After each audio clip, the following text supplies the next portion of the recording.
Bonsoir les amis, j'espère que vous allez bien, que vous êtes prêts, que vous êtes prêtes pour cette toute nouvelle séance de discussion, de relaxation, de fun. Quoique le sujet d'aujourd'hui n'est pas, n'est pas des plus heureux, mais bon, en tout cas un moment de détente et où nous allons un petit peu discuter de choses et d'autres concernant un certain fléau. Ah oui, je dis le mot, voilà, c'est un certain fléau du XXIe siècle. Bon, j'ai déjà dit mon avis, hein, voilà, la vidéo s'arrête là, c'est fini. Non, blague à part, ouais, bah du coup, TikTok, il y a des choses à dire dessus, hein. Est-ce que tu n'es pas d'accord avec moi? Beaucoup de choses à dire sur cette application qui,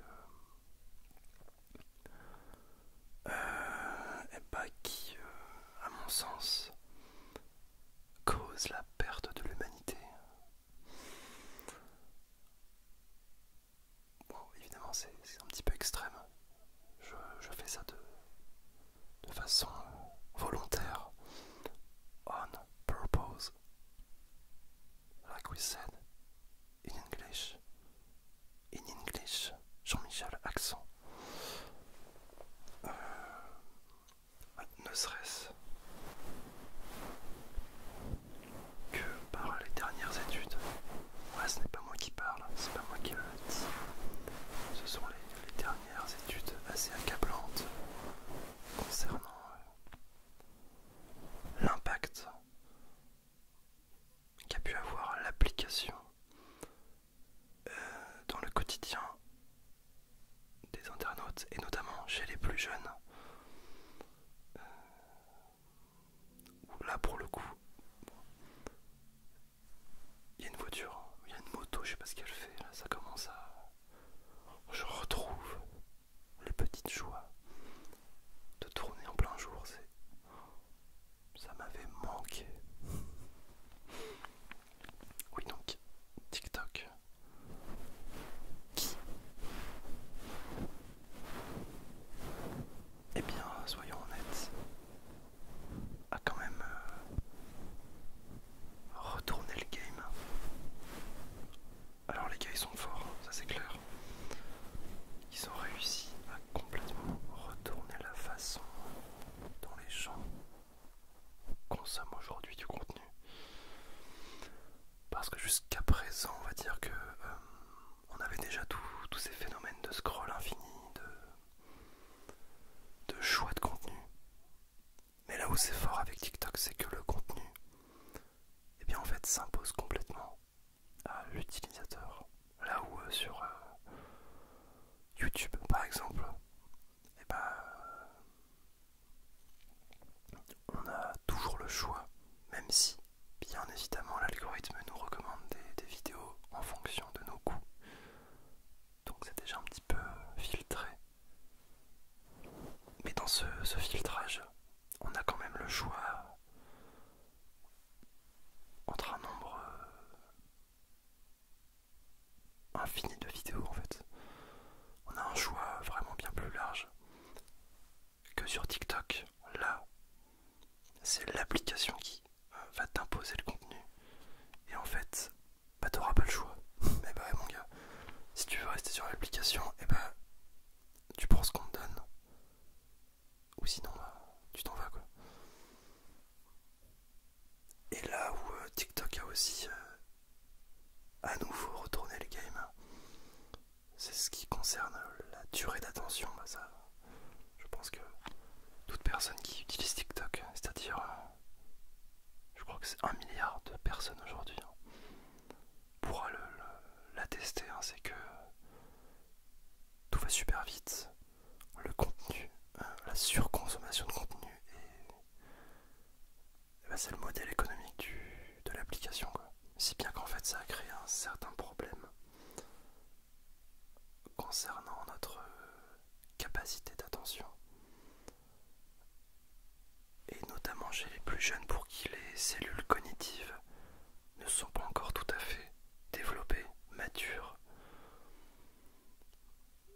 Ça a créé, selon les études que j'ai pu lire, des véritables traumatismes.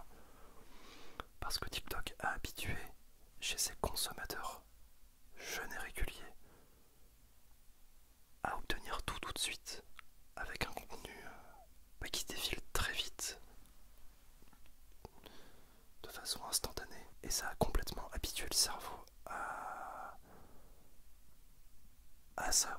Le cerveau aujourd'hui, des gens qui consomment TikTok quotidiennement, et il a été un petit peu matrixé, entourloupé, ce que tu veux, entourloupé. J'avais pas employé ce verbe depuis la nuit des temps, comme cette expression d'ailleurs. La nuit des temps. Il n'était une fois. Des calembours. Je suis en train de chercher des expressions que je n'avais pas utilisées depuis. C'était l'instant expression de grand-mère. Voilà. Et chez ces personnes-là, qui consomment TikTok vraiment tout le temps, dès qu'ils ont un peu de temps libre, on a formaté petit à petit, parce qu'attention, c'est pas un travail qui se fait en un jour, mais de semaine en semaine, de mois en mois, le cerveau se formate à recevoir des informations courtes et il s'y conforme. Et le plus vicieux dans tout ça, c'est que avec ce système de vidéos qui défilent,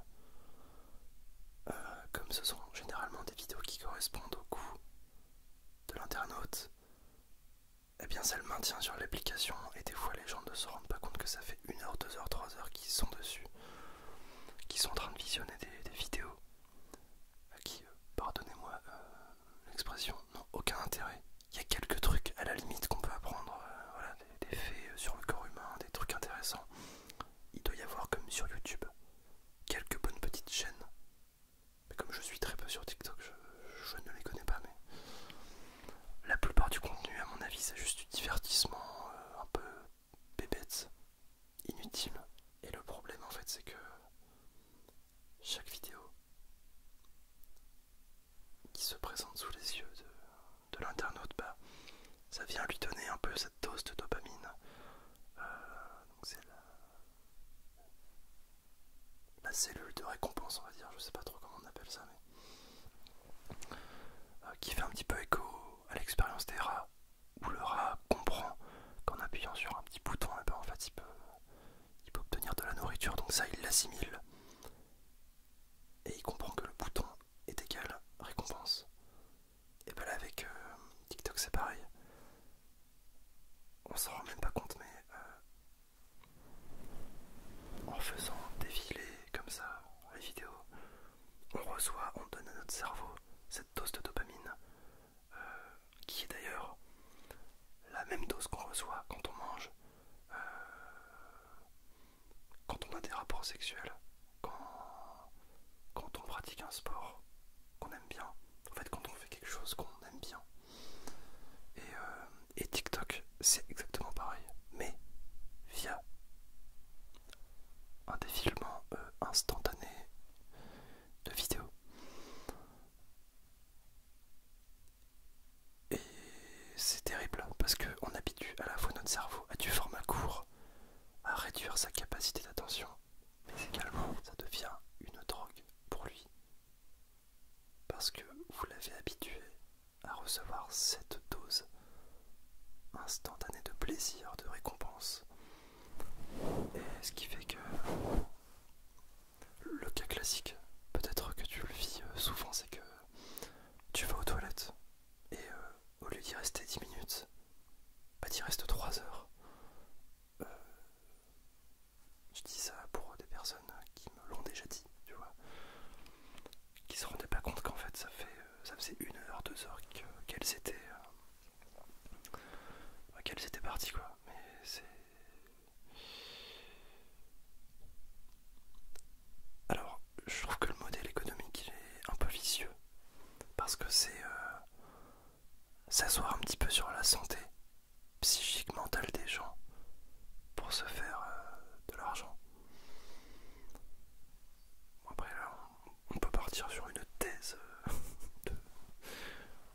dernières années hein, avec ce réseau social. Mais c'est pour ça que moi aujourd'hui TikTok je l'ai, mais je n'y vais absolument pas. Je l'ai parce que simplement j'ai un compte pour la l'ASMR, mais à titre perso, je ne vais jamais sur TikTok et je n'irai jamais sur TikTok de mon plein gré. Les seules fois où je regarde des vidéos, c'est quand on m'en montre, mais je sais très bien que c'est quelque chose de pervers, TikTok. Ça te ruine ta santé mentale, ça te ruine ton temps, et purée, le temps c'est ce qui est de plus précieux aujourd'hui. Toutes les heures auxquelles tu passes à regarder des vidéos sur TikTok, tu pourrais les utiliser à faire autre chose de bien plus productif, tu vois. Et je ne vois aucun avantage aujourd'hui à TikTok. Même s'il y a des... Je suis sûr qu'il y a plein de bonnes chaînes, hein, des chaînes où on peut apprendre des choses. C'est pas ces gens-là que je blâme. Moi, c'est le système, le modèle économique sur lequel se base TikTok qui me dérange. Là où YouTube, par exemple, j'ai l'impression qu'on considère bien plus l'utilisateur. On lui laisse bien plus le choix. Pareil sur Facebook ou Instagram. Même si, bien sûr, ces réseaux-là sont aussi addictifs. Mais dans une moindre mesure que TikTok, où là c'est vraiment du contenu imposé. Et je veux dire, tous les voyants sont au rouge, quoi. Enfin, le réseau social transpire la perversité. Enfin, moi je comprends pas les personnes. Enfin, je ne juge pas, attention, parce que quand tu rentres dans ce rouage, c'est compliqué de s'en rendre compte, mais moi, étant extérieur à ça, je trouve ça toujours sidérant, les gens qui passent des heures dessus. Et peut-être que tu en fais partie, hein, et vraiment, il n'y a pas de problème. L'important c'est de s'en rendre compte, et peut-être d'essayer de limiter parfois sa consommation. Parce que c'est assez ouf.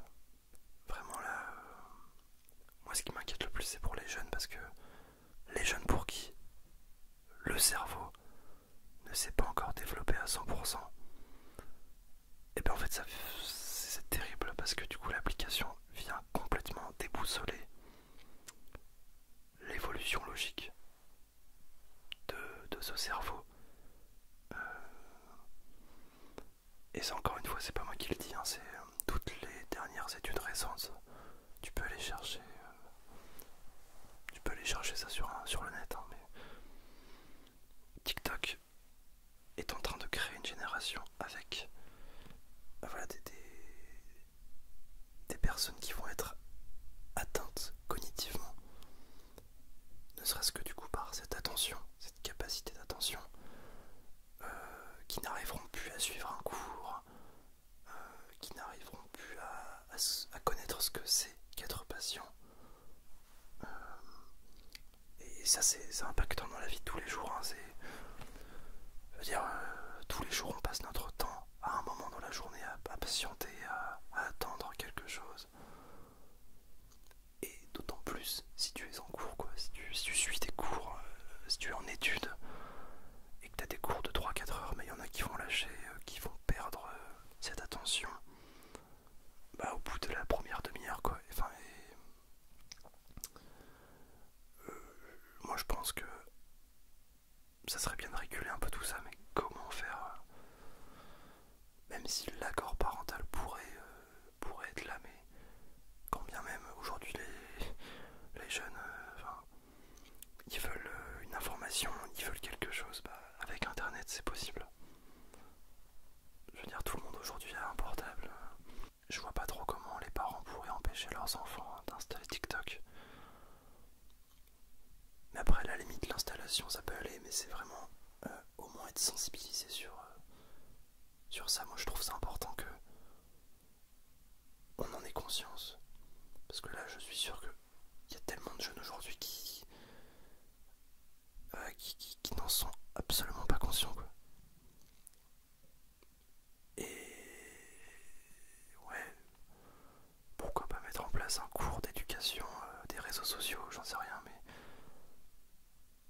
Mais ça serait pour moi. C'est alarmant de voir qu'aujourd'hui il y a encore très peu de cours